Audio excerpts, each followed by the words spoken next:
আল্লাহ শব্দের লাম দুই প্রকারে পড়তে হয়, দুই প্রকারে পড়তে হয়, মোটা ও পাতলা। মোটা ও পাতলা। আল্লাহ শব্দের তাসদীদের ডানে, আল্লাহ শব্দের তাসদীদের ডানে, জবর অথবা পেশ থাকিলে জবর অথবা পেশ থাকিলে আল্লাহ শব্দের লাম, আল্লাহ শব্দের লাম মোটা করে পড়তে হয়। মোটা করে পড়তে হয়। দেখেন তাসদীদের আগে কি আছে? জবর। জবর আছে। এই তাসদীদের আগে কি আছে? পেশ।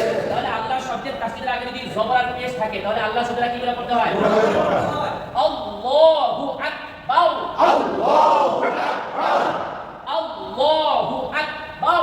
আল্লাহু আকবার, এবার বলেন আল্লাহু আকবার। রাসূলুল্লাহ, রাসূলুল্লাহ, রাসূলুল্লাহ, রাসূলুল্লাহ, রাসূলুল্লাহ।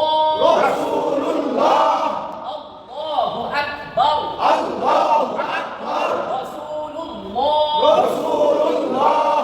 আল্লাহ শব্দের তাসদীদের ডানে, আল্লাহ শব্দের তাসদীদের ডানে, জের থাকিলে জের থাকিলে আল্লাহ শব্দের লাম, আল্লাহ শব্দের লাম পাতলা করে পড়তে হয়। পাতলা করে পড়তে হয়।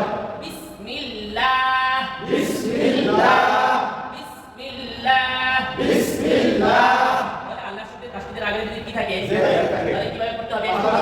না। আর যদি জবর আর পেশ থাকে তাহলে কিভাবে পড়তে ল। হবে? ল। তাহলে না, ল আর লা। এটা শুধু আল্লাহ শব্দের লামের জন্য, কথা বলি না? আল্লাহু আকবার, আল্লাহু আকবার, রাসূলুল্লাহ, রাসূলুল্লাহ,